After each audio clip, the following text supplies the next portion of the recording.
Hello, welcome to all.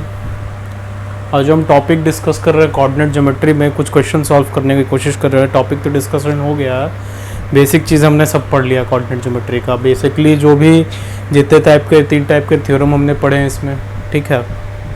तो distance formula, mid point formula और mid point formula के help से हम बहुत सारी चीज़ भी निकालने की कोशिश किए, ठीक है। तो आज उसको आगे बढ़ते हैं और कोशिश करते हैं कुछ क्वेश्चन सॉल्व करने का। तो कुछ क्वेश्चन सॉल्व करने में एक दो आपका इसमें बेसिक सा कुछ मेथड आता है, ठीक है। तो वो हम समझने की कोशिश करते हैं। तो सबसे पहला है कि कुछ प्रॉपर्टीज़ है कोऑर्डिनेट ज्योमेट्री में। कुछ कोऑर्डिनेट ज्योमेट्रीज का कुछ प्रॉपर्टीज़ है, तो उसको डिस्कशन करते हैं हम। जैसे ये जितने भी प्रॉपर्टीज़ हैं इसके, ये जितने भी मैंने कितना 1 2 3 4 5 प्रॉपर्टीज़ का बारे में लिखा, ये आप लोग को पता भी होगा। लेकिन मैं लिखा इसीलिए हूँ क्योंकि कभी कभी कन्फ्यूज़न भी हो जाता है बच्चों को सॉल्व करने में क्वेश्चन। मान लीजिए कोऑर्डिनेट ज्योमेट्री की मदद से बहुत सारे क्वेश्चन में प्रूफ करने के लिए कहते हैं, शो करने के लिए कहते हैं कि या तो वो रेक्टेंगल है शो करिए, या तो वो स्क्वायर है तो शो करिए, या तो वो पैरेललोग्राम है, या तो वो रोम्बस है। तो ये क्यों देते हैं? क्योंकि इनके पास मान लो कोई भी 4 पॉइंट दिया हुआ है, ठीक है। कोई भी 4 पॉइंट दिया हुआ है, ठीक है। A B C and D, कोई भी 4 पॉइंट हमें दिया हुआ है।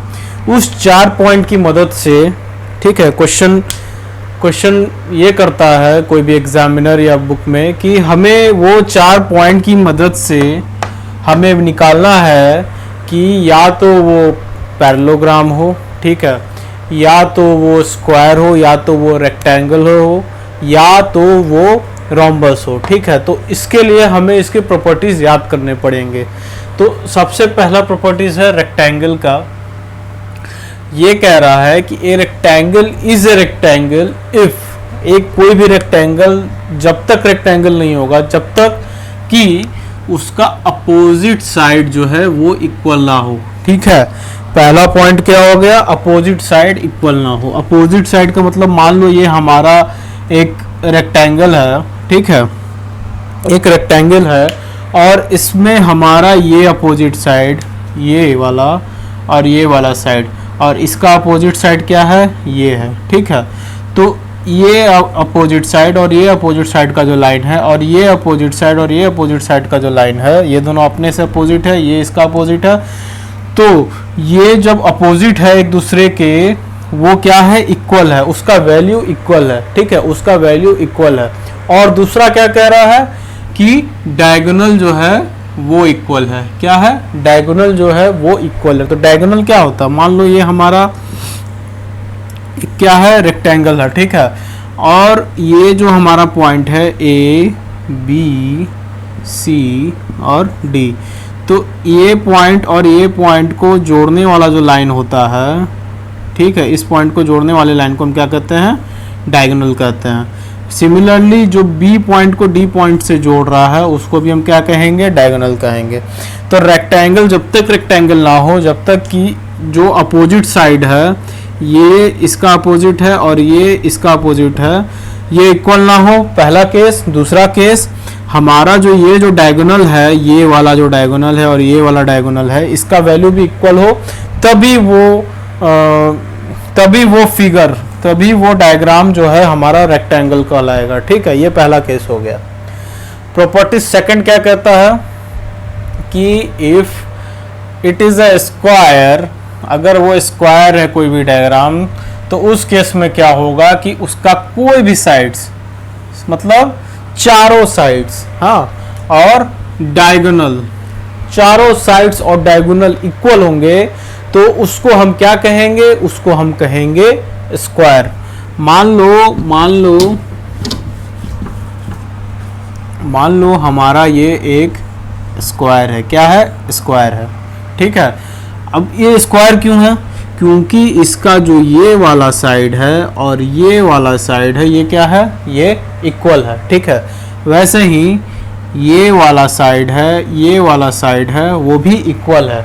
और तीसरा केस क्या है? जो साइड ये है वही साइड ये है, वही साइड ये है, वही साइड ये है। अब मान लो इसको हम नॉमेनक्लेचर में दिखेंगे तो लिखेंगे कि AD जो साइड है वो इक्वल है AB का, और वही चीज़ इक्वल है BC का, और वही चीज़ इक्वल है DC का। ठीक है, तो हमारे में क्या, मैं ये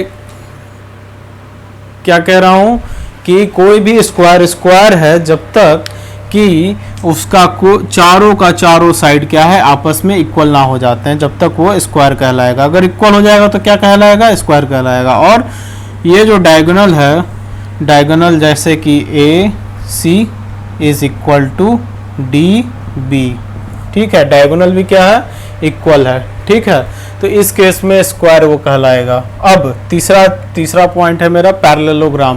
पैरेललोग्राम क्या है, पैरेललोग्राम में आता है कि हमारा दो अपोजिट साइड इक्वल होना चाहिए। क्या होना चाहिए, दो अपोजिट साइड। मान लो ये हमारा पैरेललोग्राम है, ठीक है, तो इसमें जो साइड ACDB, ठीक है, तो AC साइड है वो DB साइड के इक्वल होना चाहिए, और AB साइड है वो DC साइड के इक्वल होना चाहिए। अगर ये दोनों अपोजिट साइड आपस में इक्वल है तो, और ये दोनों अपोजिट साइड आपस में इक्वल है तो वो पैरेललोग्राम कहलाएगा। ठीक है, और तीसरा पॉइंट है मेरा कि पैरेललोग्राम बट नॉट रेक्टेंगल। मतलब क्या है कि वो तो पैरेललोग्राम है कोई भी फिगर, लेकिन वो रेक्टेंगल नहीं है। किस केस में भाई, क्यों ये चीज़ क्यों लिखा गया है कि पैरेललोग्राम है और वो रेक्टेंगल नहीं है? क्यों भाई? क्योंकि it's opposite sides are equal and the diagonals are not equal. मान लो हमारा ये डायग्राम है और इसको हम पैरेललोग्राम कहेंगे, रेक्टेंगल नहीं कहेंगे। क्यों? क्योंकि इसका अपोजिट साइड्स ही खाली इक्वल है। मतलब AC जो है वो DB के इक्वल है, और AB जो है वो किसके इक्वल है, CD के इक्वल है। लेकिन इसका जो डायगोनल AD है और DB है ये इक्वल नहीं है। मतलब AD is not equal to CB।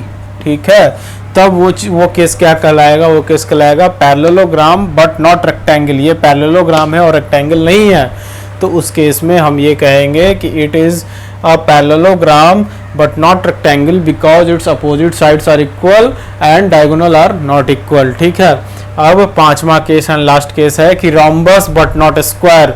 Rhombus है लेकिन स्क्वायर नहीं है। स्क्वायर का केस हमने पढ़ा था, स्क्वायर में ये पढ़ा था कि कोई भी फिगर स्क्वायर जब होता है, जब क्या होता है भाई, उसका चारों साइड और डायगोनल इक्वल होता है।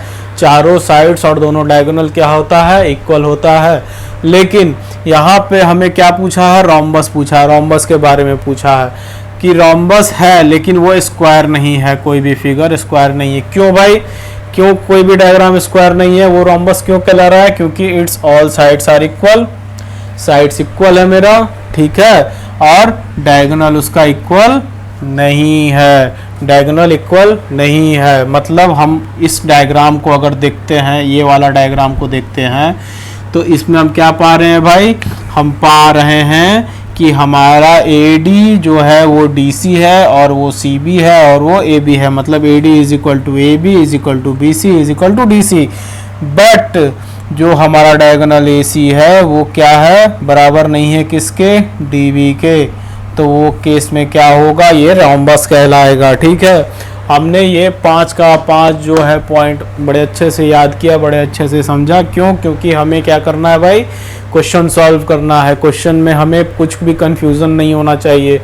क्यों नहीं होना चाहिए? क्योंकि क्वेश्चन में बहुत घुमा के पूछेगा कि भाई हमें तो ये चाहिए कि हमारे पास चार साइड्स है और उस साइड्स की मदद से हमें ये बताओ कि वो रोम्बस है, क्या बताओ, या तो वो पैरेललोग्राम है, क्या बताओ, क्या वो रेक्टेंगल है, या वो स्क्वायर है। ठीक है, तो इससे इस पांचों पॉइंट से ये 5 पॉइंट जो है हमारा कोऑर्डिनेट ज्योमेट्री का कोई भी ट्रिकी क्वेश्चन बनाने में बहुत हेल्पफुल रहेगा। ठीक है, आइए अब आगे चलते हैं और क्वेश्चन सॉल्व करते हैं।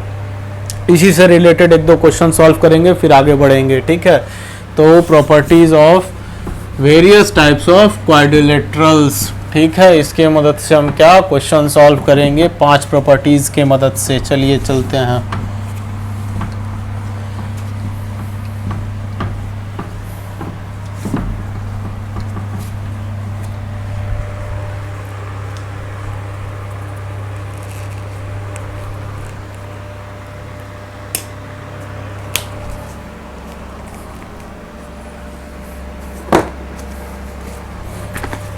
एक क्वेश्चन दिया हुआ है दोस्तों। क्वेश्चन में है कि हमारे पास 4 पॉइंट है, ठीक है। एक पॉइंट है 1 1, एक है -1 5, एक है 7 9 एंड 9 5, ठीक है। क्या है 1 1 1 5 7 9 एंड 9 5, ये कोऑर्डिनेट दिया हुआ है। अब इसमें क्या निकालना है, show that this point are taken in that order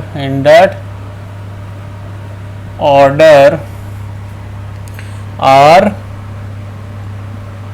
the vertices of a rectangle, ठीक है। मतलब ये पॉइंट दिया हुआ है और इस ऑर्डर में दिया हुआ है कि हमें क्या निकालना है, ये शो डैट करना है। Show that this point taken in a order that are vertices of rectangle. हमें क्या निकालना है कि इस पॉइंट की मदद से हम ये जानने की कोशिश कर रहे हैं कि हमारा जो भी ये पॉइंट है वो क्या है, रेक्टेंगल का पॉइंट है, ठीक है। रेक्टेंगल का पॉइंट है, तो रेक्टेंगल का हमने एक बहुत ही इंपॉर्टेंट रूल जाना था। वो क्या था कि रेक्टेंगल कोई फिगर कहलाएगा जब तक कि उसका अपोजिट साइड जो है वो इक्वल हो और डायगोनल जो है वो इक्वल हो, ठीक है। तो चलिए आगे बढ़ते हैं। मान लो कि हमारे पास एक रेक्टेंगल है, ठीक है, जिसका पॉइंट एक ए है, बी है, सी है और डी है, ठीक है। पॉइंट 1 1, पॉइंट -1 5, ठीक है, 7 9 और 9 5, ठीक है। अब इसमें क्या कहा है कि हमको वर्टिसेस ऑफ रेक्टेंगल शो करना। चलिए हम डिस्टेंस फॉर्मूला से सबसे पहला पॉइंट, डिस्टेंस फॉर्मूला से ठीक है, हम पहला पॉइंट निकालने का कोशिश करते हैं ए बी। पहला पॉइंट क्या निकालने की कोशिश करते हैं, ए बी। तो हम जानते हैं इसका फॉर्मूला x2 - x1 का स्क्वायर प्लस y2 - y1 का स्क्वायर, ठीक है।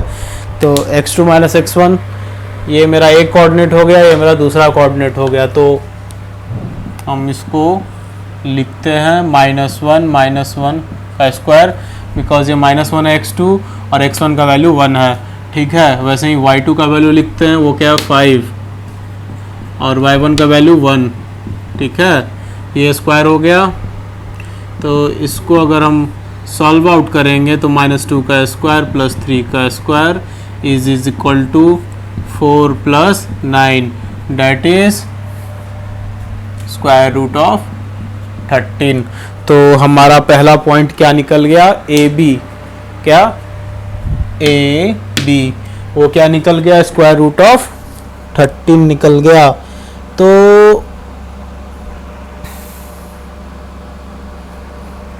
वैसे ही हम क्या दूसरा पॉइंट निकालते हैं, बी सी, ठीक है।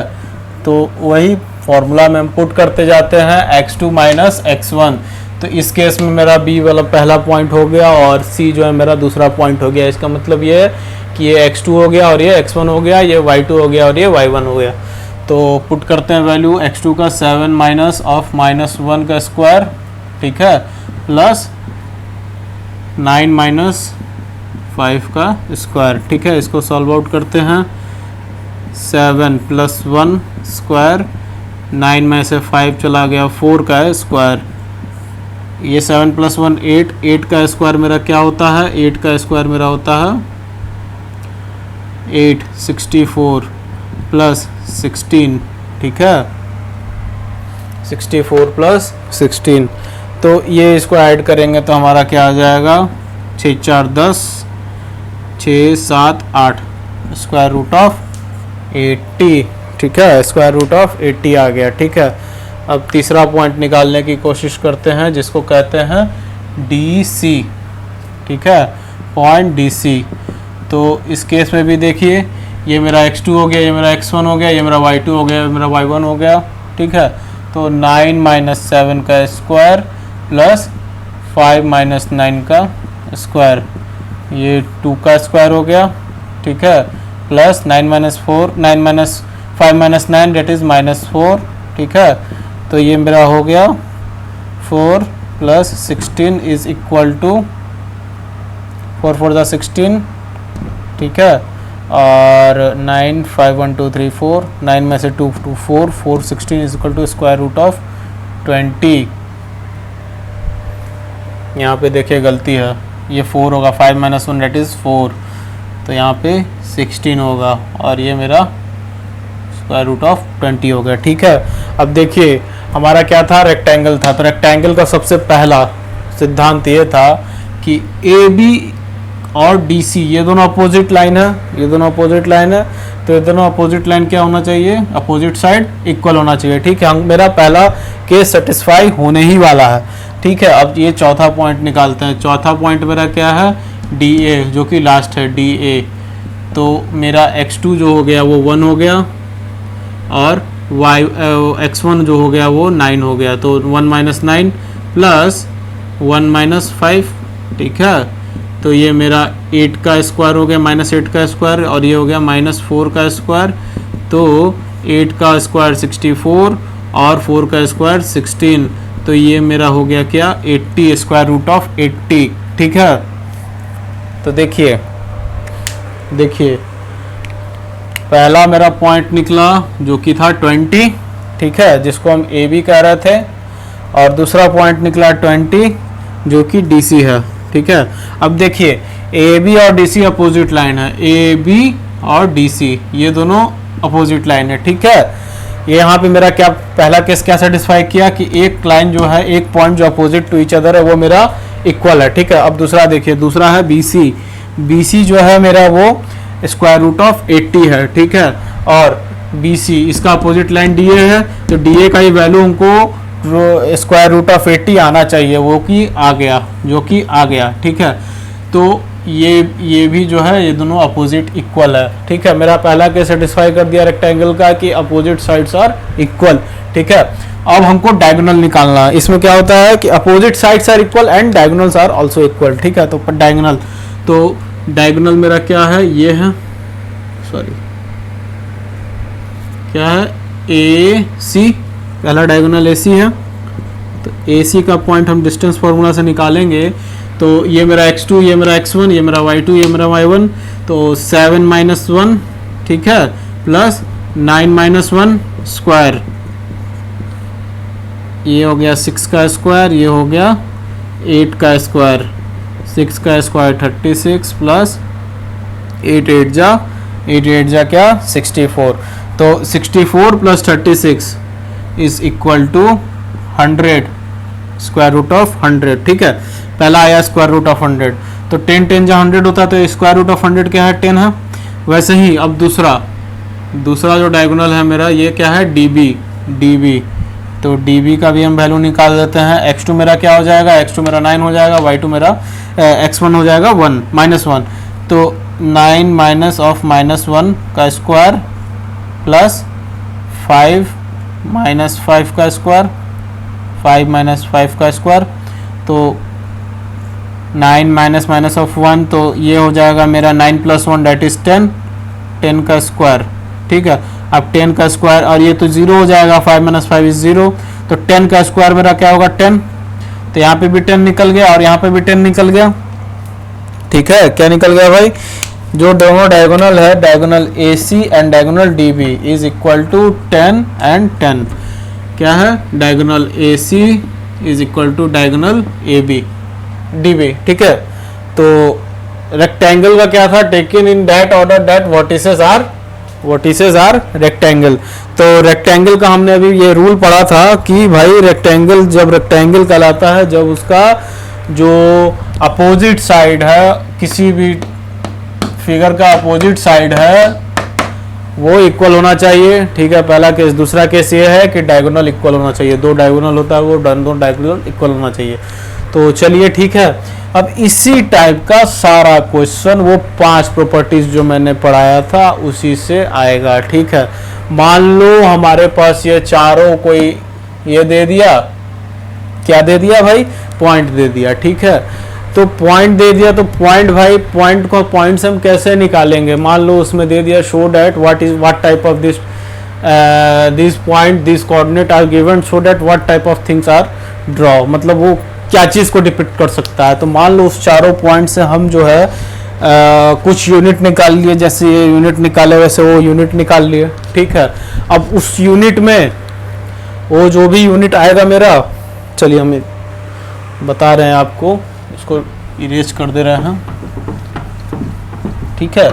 मान लो हमारे पास कोई भी 4 पॉइंट दे दिया, 4 पॉइंट दे दिया, ठीक है, 4 पॉइंट दे दिया A B C D, और चारों पॉइंट का कुछ कोऑर्डिनेट दे दिया, और with the help of distance formula हम क्या किए, वो चारों कोऑर्डिनेट का हम डिस्टेंस निकाल लिए, चारों कोऑर्डिनेट की मदद से हम डिस्टेंस निकाल लिए। और जो हम वो ये उस कोऑर्डिनेट की मदद से हम ये पाए कि ये जो लाइन है वो इस लाइन के इक्वल आ रहा है, इस लाइन के इक्वल आ रहा है, इस लाइन के इक्वल आ रहा है, ठीक है। क्या आ रहा है भाई, ये चारों लाइन एक दूसरे से इक्वल है। और तो और फिर डायगोनल निकाल दिया, तो डायगोनल भी इक्वल है, अपोजिट दोनों डायगोनल क्या है, एक दूसरे के इक्वल है।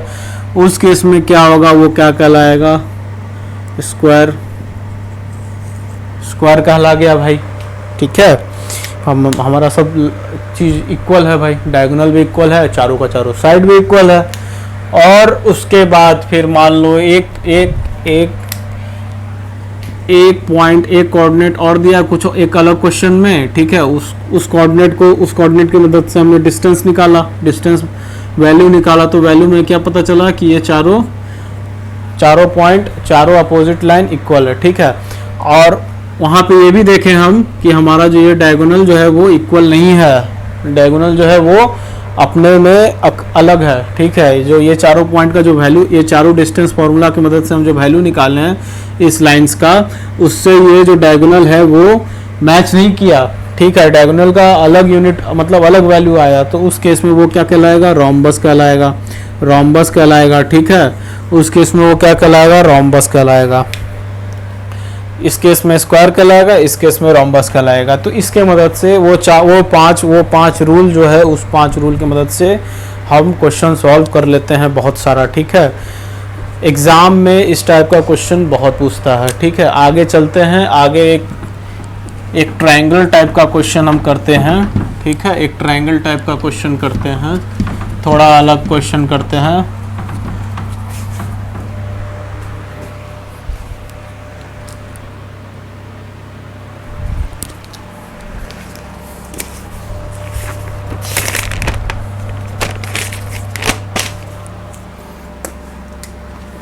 हमारे पास क्वेश्चन दिया हुआ है कि 3 पॉइंट है, A 7 10, B -2 5, C 3 -4 are the vertices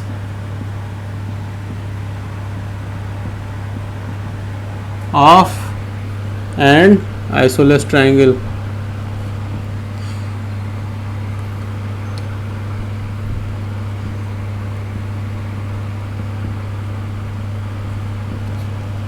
उनको क्या करना है, prove that these 3 points are the vertices of isosceles triangle, ठीक है। चलिए बहुत आराम से ये क्वेश्चन हम कर सकते हैं, ठीक है। तो डिस्टेंस फार्मूला की मदद से पहले तो हम ये दोनों पॉइंट को निकालेंगे, फिर ये दोनों पॉइंट को निकालेंगे। तो ए बी का डिस्टेंस फार्मूला क्या हो जाएगा, x2 माइनस x1, तो x2 2 माइनस 7, तो -2 माइनस 7, -2 की वैल्यू है, स्क्वायर हो जाएगा। फिर 5 माइनस 10, ठीक है, स्क्वायर। पहले डिस्टेंस फार्मूला हम लगाते जाते हैं, फिर देखते हैं आगे क्या होता है। -9 का स्क्वायर प्लस -5 का स्क्वायर, ये आ गया मेरा 81, ये आ गया मेरा 25। तो इसके मदद से हम क्या निकाल लिए, 10 5 ये ना निकला 106 यूनिट, ठीक है। फिर BC का वैल्यू निकाल लिए, तो BC के लिए x2 माइनस x1, तो -3 माइनस ऑफ -2 स्क्वायर प्लस -5 का स्क्वायर, ठीक है। ये इसके मदद से हम निकाल लिए 3 + 2 का स्क्वायर प्लस -9 का स्क्वायर। तो 5 का square plus 81, 5 is 25 plus 81 that is 106 unit. पहला और दूसरा यूनिट मेरा सेम है, मतलब जो ए बी लाइन है, A B line is equal to B C line. ठीक है, A B line is equal to मेरा क्या है, बी सी लाइन है। अब जो है तीसरा लाइन हम निकालते हैं। ठीक है, दैट इज ए सी, ए सी। ठीक है, ए सी लाइन निकालते हैं। तो ए सी के लिए मेरा क्या हो जाएगा, ये मेरा x2 हो जाएगा, ये मेरा x1 हो जाएगा। तो 3 माइनस 7 का स्क्वायर प्लस माइनस 4 माइनस 10 का स्क्वायर। ठीक है, तो 3 में से 7 चला गया, डेट इज़ माइनस 5। 3 में से 7 चला गया, डेट इज़ 4, माइनस 4 का स्क्वायर, और ये हो जाएगा minus minus plus, that is minus 14 का स्क्वायर। तो ये हो गया मेरा 16, और 14 का स्क्वायर क्या होता है, फुट जा 16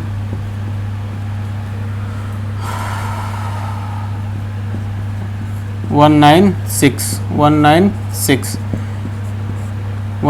प्लस 16, 6 दूनी 12, 9 10 11, 112, 100 क्या आ रहा है, 112 आ रहा है। ठीक है, 112 आ रहा है, 212 है ना, 212 आ रहा है, ये इतना यूनिट आ गया। ठीक है, एक ये आ गया, एक ये आ गया, और एक ये आ गया। तो इस केस में हम सबसे पहला चीज़ जो है हम जान रहे हैं कि मेरा जो ए बी है वो क्या है, बी सी है। A B is equal to B C, क्या है, A B is equal to B C. तो A B is equal to B C, अगर जहाँ मतलब दो लाइन जो इक्वल आ रहा है, तो उसका मतलब ये हो गया कि ये आइसोलेस ट्रायंगल है, आइसोलेस ट्रायंगल है। ठीक है, ट्रायंगल है। ठीक है, जिसका एंगल बी जो है, एंगल बी जो है वो राइट एंगल ट्रायंगल है। इसमें एंगल बी जो है वो राइट एंगल ट्रायंगल है। देखिए ये मेरा लाइन हो गया। ठीक है, एंगल बी जो है मेरा वो राइट एंगल है। क्यों भाई, क्योंकि जो ए बी है वही बी सी है। ठीक है, ए बी है वही बी सी है। ठीक है, तो ये दोनों लाइन मेरा इक्वल है। ठीक है, और इस चीज़ की मदद से हम हाइपोटेनस जो मेरा लाइन ए बी है, ए सी है, वो उस ए सी है, वो अभी हम जो निकाल रहे हैं डिस्टेंस फॉर्मूला की मदद से, वो 212 आ रहा है।